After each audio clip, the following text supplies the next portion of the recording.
Iowa football and the Iowa athletic department continues to think we're dumb. We're not going to let that happen. Are Locked On Hawkeyes, your daily podcast on the Iowa Hawkeyes. Part of the Locked On Podcast Network, your team every day.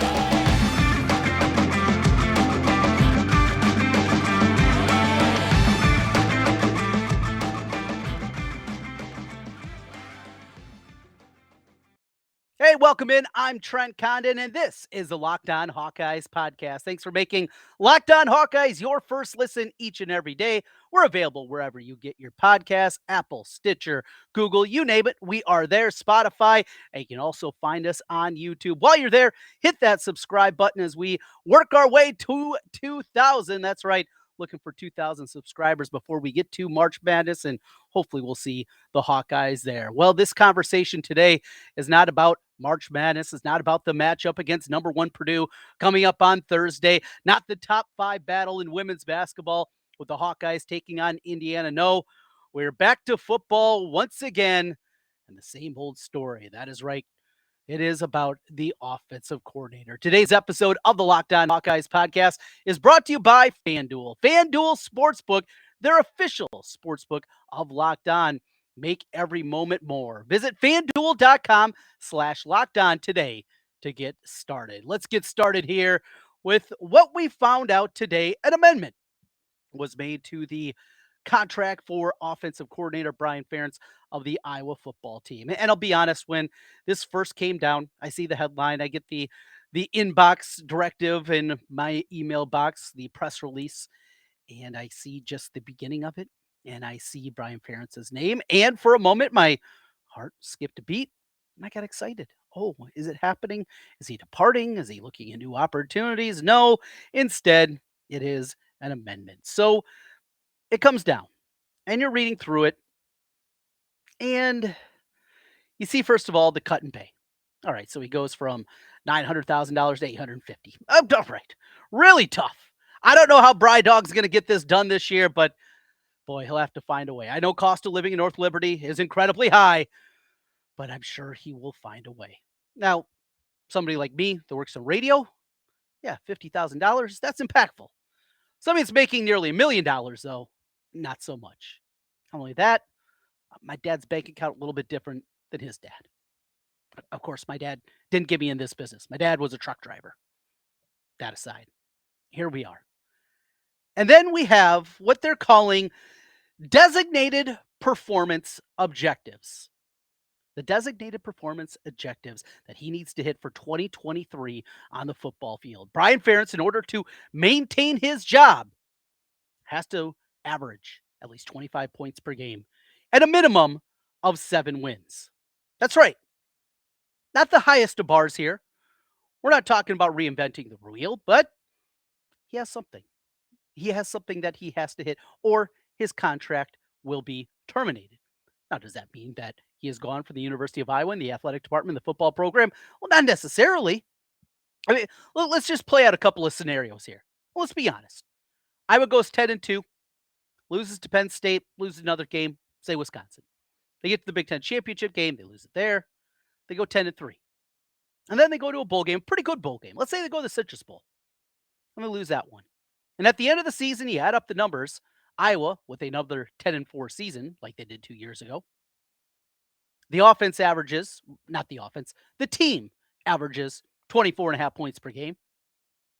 Yes, his contract will be terminated, but you don't think that Kirk is going to find a way to bring him back? Look at the improvement that they show. Come on. I think we know that though this is something that is factually in place, it doesn't mean that it's over. There's so much to get into today and a lot of frustration.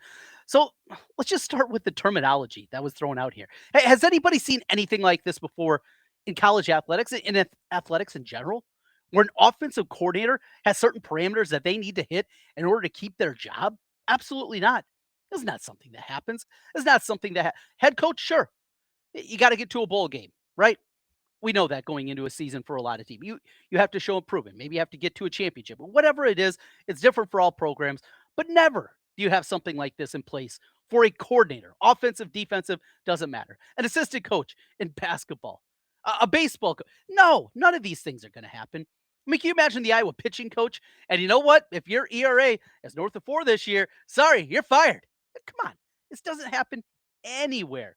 But they had to put this in place, they believed, because it was so untenable. Well, here's the thing that you do in any other industry, including the one we're talking about here. You fire the guy. The guy that sucked for 6 years at his job, he gets fired. Not here. So they come up with this. Again, the designated performance objectives. Now, in a prior life for me, before I went into radio full time and doing the podcasting thing and everything else that I do in my realm, I was a teacher. I was a special education teacher. And what I dealt with a lot were IEPs. IEPs are something that you put in place. It's an individualized education program. When a student has special needs, you put this in place. It gives you some quantifiable goals that you can put together, benchmarks, if you will, to hit for the student to show improvement, to show that what you're working on as they need individual care in order to hit some academic goals. I dealt with these on a day to day basis for a long time. I know all about them. Well, here we are. Hawkeye fans, Iowa football now has an IEP for their offensive coordinator. For all intents and purposes, that's what it is. He's our special needs student now, running the offense. He needs help. Absolutely unthinkable. That's where we are. That is what we're dealing with at this point in time. There's so many numbers and mistruths that have been thrown out here. And we go to this 25 points per game benchmark that they've thrown out. 25 points per game. This is not offensive. No, this is as the team. Well, the team, what they have done is they have continually put up huge numbers defensively, special teams. It also doesn't talk about field position that is generated. Go back to the Iowa State game when Iowa gets the football, 3 times inside the 15-yard line and gets a touchdown out of the whole thing. I mean, you have that component that's also there, and Iowa can't take advantage. They have elite special teams. They have elite defense. They have a defense that scores points. They have special teams that score points for them. And again, this is still back to a team metric. It's nothing about the offense. Ultimately, it is about the team to hit that 25 points per game. Now, if they would have done that a year ago, well, first of all, they would have beat Iowa State. They would have beat Illinois. It would have been a much different season if they could have done just that, hit those benchmarks in a couple more games a season ago. But think of this, 25 points per game. That would have put them 88th in the country this year in scoring offense. That's right. 88th. Tied with Arkansas State. That's the goals that we're putting in place for Brian Ferentz. 25 points per game. To finish 88th in the country. Oh, and win 7 games. Look, they score 25 points a game against the schedule that they have next year. They're winning 7 games. They're probably winning 10 games if they get to that point. And you know what's going to happen? I was going to average 25 a game, and they're going to go 10-2. And Kirk is going to feel like he's got this thing absolutely figured out. He was right all along. Well, here's why he's not right. And here is what continually bothers me about this 6-year regime of Brian Ferentz as the offensive coordinator is the missed opportunities. This year, the West was there for the taking. 2 of the 3 years under Nate Stanley, they should have won the league. They were the best team in that division this year, but the offense held them back those seasons. That's what you're missing here. Yes, you've won a lot of games. You've won plenty of games, but here's the part. You could have won a lot more with somebody better at his job. You would have won more football games, and that was what left on the table. Iowa hasn't won a Big Ten championship since 2004. During this 6-year run, with somebody competent running the offense, I believe they would have won a Big Ten championship. They'd have more than 1 division title under their belt. They'd have, I believe, a minimum of 3, probably 4, if they had somebody even average as an offensive coordinator. Yet here we are. We got a lot more to dissect. Numbers that will absolutely blow you away when we look at things. And I continue to hear, well, it's Kirk's offense. This isn't Brian's fault. Well, we've told you the numbers in the past that make that not right. But Iowa plays at a slow tempo. They do. Yet another metric you can look at is yards per play. That will tell you another story as we continue here. This is the Locked On Hawkeyes podcast. Today's episode is brought to you by our friends at Built Bar. Oh, love Built Bars right now. In fact, getting ready to go on vacation. I'll tell you, trying to stay a little healthier, eat a little healthier. When I got that sweet tooth, and it happens from time to time, Built Bar is the place to go. If you're looking for a delicious treat but don't want all those fat and calories, you got to try a Built Bar. What makes Built Bar so good? Well, for starters, they're covered in 100% real chocolate. That's right, real chocolate. Great flavors also. Churro, peanut butter brownie. I love that one. Coconut almond. I'm not sure how Built does it, but these bars taste like a candy bar while maintaining amazing macros. And what's even better, they are healthy. Only 130 calories, 4 grams of sugar, and 17 grams of protein. Now, you don't have to wait around for a box. For years, we've been talking about Built here and Built.com. Go online, order. You could still do that at Built.com, but now you can just get them at your local Walmart or Sam's Club. Head to your nearest Walmart today, walk to the pharmacy section, and grab yourself a box of Built Bars. You can pick up right now a 4-bar box of cookies and cream. Ooh, that sounds good.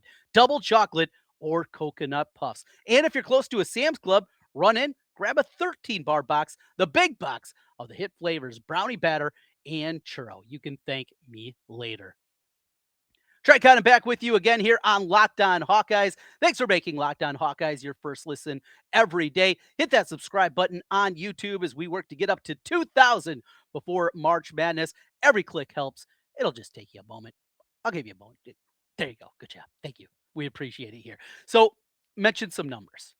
And one of the biggest numbers that has been talked about, and a talking point that I hear from a lot of the people that believe that everything is all well and good, that I'm an idiot for thinking that Brian Ferentz isn't good at his job. He knows more football than I ever will, and that's absolutely right. There's no doubt about it. But I see incompetency when I watch the way that he calls games, what we've seen numbers wise. One of the big talking points, though, is Iowa, the way that they are built. And the way that football has evolved as teams continue to go faster and faster. They play continually one of the slowest paces in the country. When you look at tempo numbers, they are year after year one of the slowest teams in plays per game.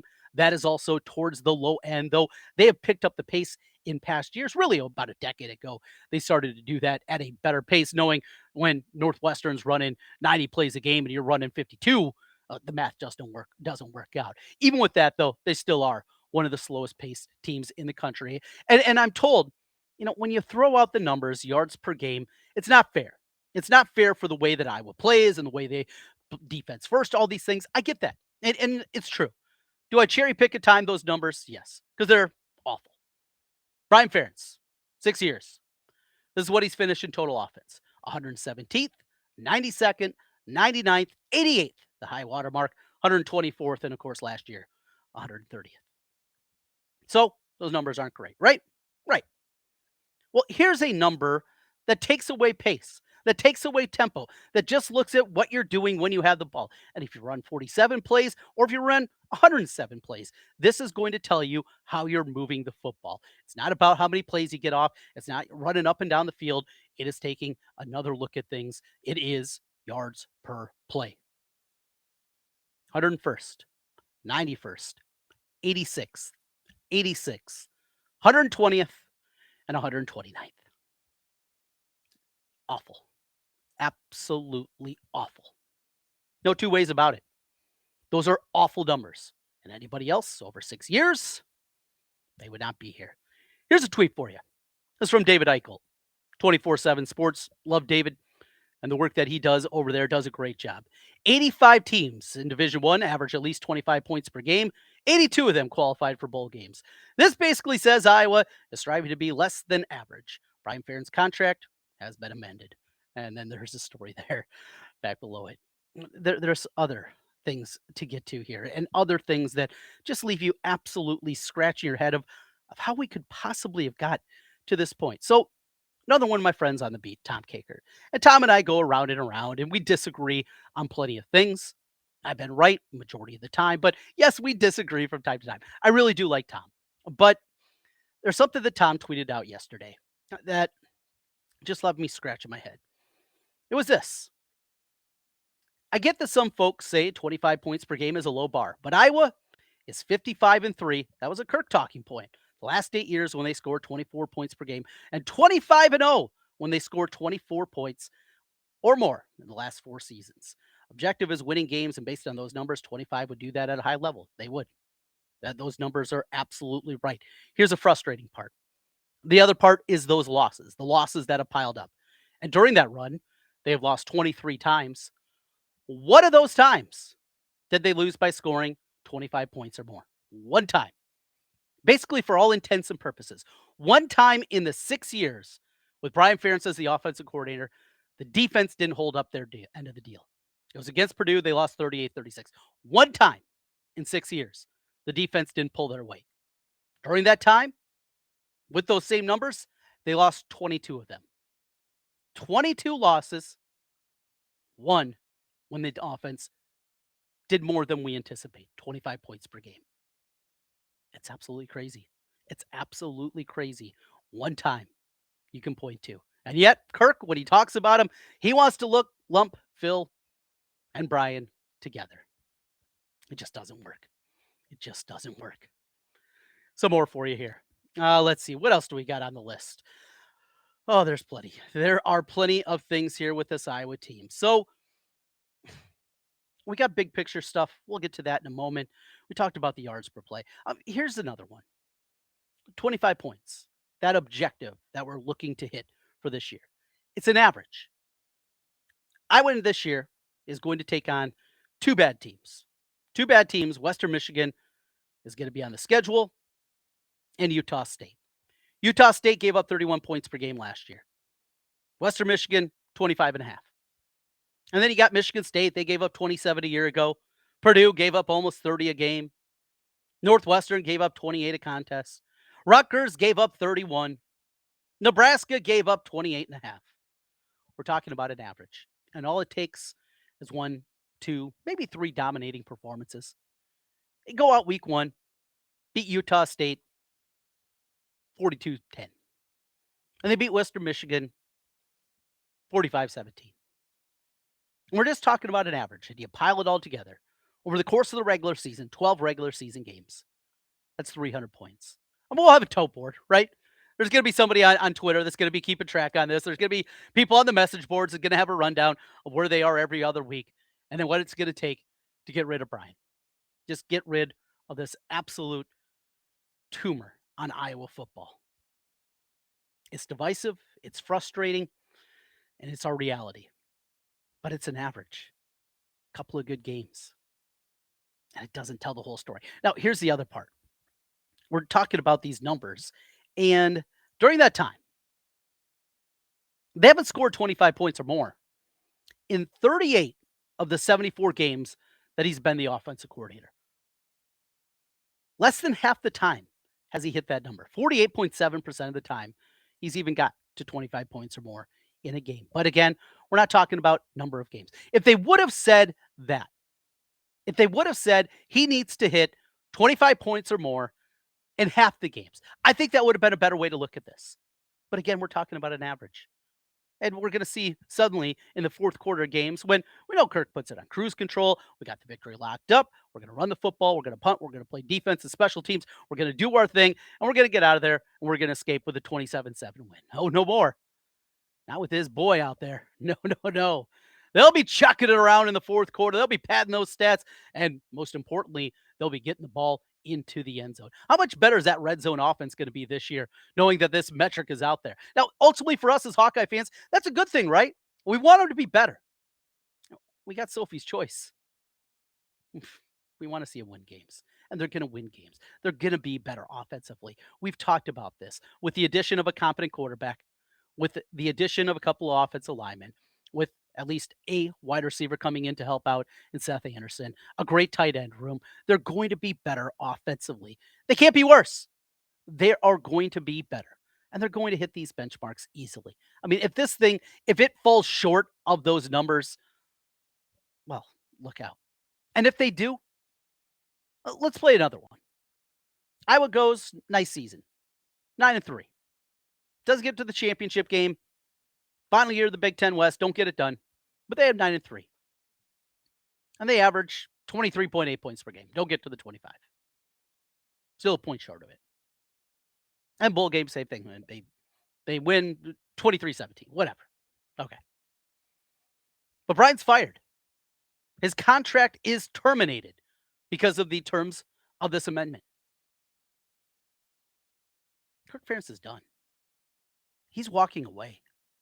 And that's another part I think we have to prepare for. Kirk Ferentz, if this plays out in that fashion, not a disaster here, not things falling apart, but they have a good, solid season. Not an elite season, not a great season, but they fall short. Kirk Ferentz is going to walk away. I truly believe that. He is going to walk away from this program. It's not the way that this should end. It's not the way that his career should end. And it shouldn't be the memory that we have of him. What he wanted to have his son on his staff. We're talking big picture when we continue here on Locked On Hawkeyes, taking a look at the big picture of what the future of Iowa football is and what it can be. This is a bad look for the athletic department. It's a frustrating look for a lot of us out there, yet here we are. Today's episode of the Locked On Hawkeyes podcast is brought to you by our friends at FanDuel. Super Bowl 57. I'm ready for it. I'm sure you are as well. The only app you're going to need for your Super Bowl party is FanDuel, America's #1 sports book. We're about our new sports betting partner for Locked On. They're the #1 sports book in America. It's FanDuel. And if you're new to FanDuel, that's awesome because there's so many great features that make betting on sports fun and easy. You can download the FanDuel app right now and you can bet on Super Bowl 57 with a no sweat first bet. How about this? You're going to get up to $3,000 back in bonus bets if your first bet doesn't win. FanDuel lets you bet on everything for the money line, the point spreads, 1.5 currently the number out there. Who's going to score a touchdown? Do you like Travis Kelce? Maybe you're a Miles Sanders guy. Could be Jalen Hurts getting to the end zone, or you can deep dive and go a little bit deeper and try to find something fun over there. That is what you can do over at FanDuel. The FanDuel Sportsbook app is safe, secure, and super easy to use. Best of all, you get paid your winnings instantly. I love that part of it. Dealt with some sports books in the past. Not always the case. Or you start winning and you're waiting for that check for quite a while. Not the case with FanDuel. Join FanDuel today at FanDuel.com/lockedon to claim your no sweat first bet on Super Bowl 57. Again, FanDuel.com/lockedon. Make every moment more with FanDuel, official sports partner of the NFL. Trent Condon back with you one final time here on Locked On Hawkeyes. So we're talking about Kirk. We're talking about the way this plays out. And if it doesn't play out in a positive fashion, I think it might be over. And that sucks. It sucks. I lost some respect for Kirk Ferentz here over the last couple of years and the way this has played out. I have. As a football coach, not as a person, not as a man. Because ultimately, Kirk Ferentz is, like a lot of people are, I'm sure, he's putting family before his job. Now, he married the two together. He put them together, first of all, just bringing Brian back in any role. It's becoming a family business.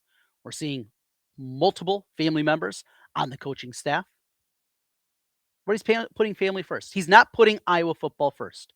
And I will tell you, there are a lot of coaches out there that won't do that. You can say it's right, you can say it's wrong, but that is what he is doing. It's tarnishing his legacy and what we think about him. Values family, having his oldest son, have a safe landing spot when it ends. That's what he's hoping for. Trying to find a spot with litigation still hanging over his head. You have that component. And instead of Iowa football, what happens on the field, the way it looks, no, it's about family. And that's great as a person. I'm just not sure that's who you want as a football coach. Get later in life, the emotions get him. He's always been an emotional guy. I respect the hell out of Kirk Ferentz as a person. As a football coach, though, that's what makes this tough. And last week, talking about, I've never fired an offensive coach and I don't plan on doing it now. I've never fired a coordinator, and I don't plan on doing it now. I mean, you fired coaches in the past. And you've never been in a spot like this. Ken O'Keefe was much maligned. And of course, we look back at the numbers and say, boy, how wrong were we? You look at Greg Davis, he wasn't good. Brian Ferentz has gone to another level of bad. We've talked about the numbers. We've gone around and around here. Prepare for Kirk to walk away. Because if they get to that point, and ultimately Brian has to be fired because of this amendment, I don't think Kirk comes back. I think he rides off to the sunset. Maybe him and Brian coach high school coach somewhere. He can be the offensive line coach. He can get back to his roots. I'm not exactly sure, but it's something we have to prepare for. This is a tough one today. Another one. There's been a lot of these. Iowa football has had opportunities. They have had chances. This program, as good as it's been, and you hate to wish away the success that this program has had during the 24 years of Kirk Ferentz, the way that he has rebuilt the program a multitude of different times, and it can still happen again. And come this spring football is going to be there. I'm going to be excited because I believe this team is going to be better. But what I keep coming back to is this: Iowa football, as good as it's been, it should have been better. We should have been celebrating this. We should be talking about a program not on the fringes of the top 25 year after year, but at another level. And not winning Big Ten championships every year, not going to the college football playoff, but a breakthrough moment to get those years 2002, 2009, 2015, to have one of those. The pieces were in place during this 6-year run to have that happen, to have one of those special years, to have those years that I sit and talk to my 3-year-old son about. And I tell Jack all about what's happening in those great teams and talk about the players and talk about the moments and show him highlights. I do those things. A, because I'm a weirdo, but secondly, because that's part of being a fan, right? And having a kid and having the opportunity to talk about that. We should have had another one of those years. I should have been able to enjoy that with my daughter, with my son. But we haven't. That's being a fan. It's a little corny. It's a little nerdy. And that's me sometimes. That's what we were robbed of having Brian Ferentz as an offensive coordinator. He's not good at his job. But he'll be back for 2023. A 2023 that sets up incredibly well. The road trip early to Penn State's going to be a bear. Penn State is going to be really, really good next year. And they're always good. They're going to be better next season. They have a chance to have a difference maker at the quarterback position with a young gun coming in. They got dudes all up and down that roster. They're going to be really good. That's going to be tough. Outside of that, a lot of winnable games again on the schedule. A lot of chances to put 25 points up. They're going to hit those benchmarks. And we'll probably go through the song and dance again next offseason. But ultimately, let's hope for that. Let's hope for that. We want to see Iowa do well. Prove us wrong. All right. We got to get out of here. Thanks for making Locked On Hawkeyes your first listen each and every day.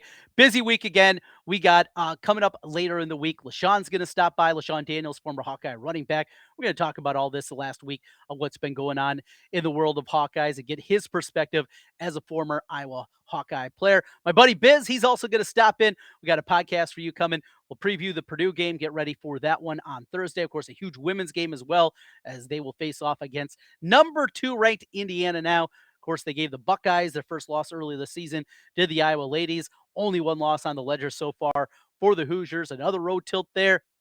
Caitlin Clark and company will make their way to Bloomington, which should be a huge matchup. Unfortunately, on Thursday, games basically play at the same time. 5:30 tip-off for the women, 6 o'clock for the men.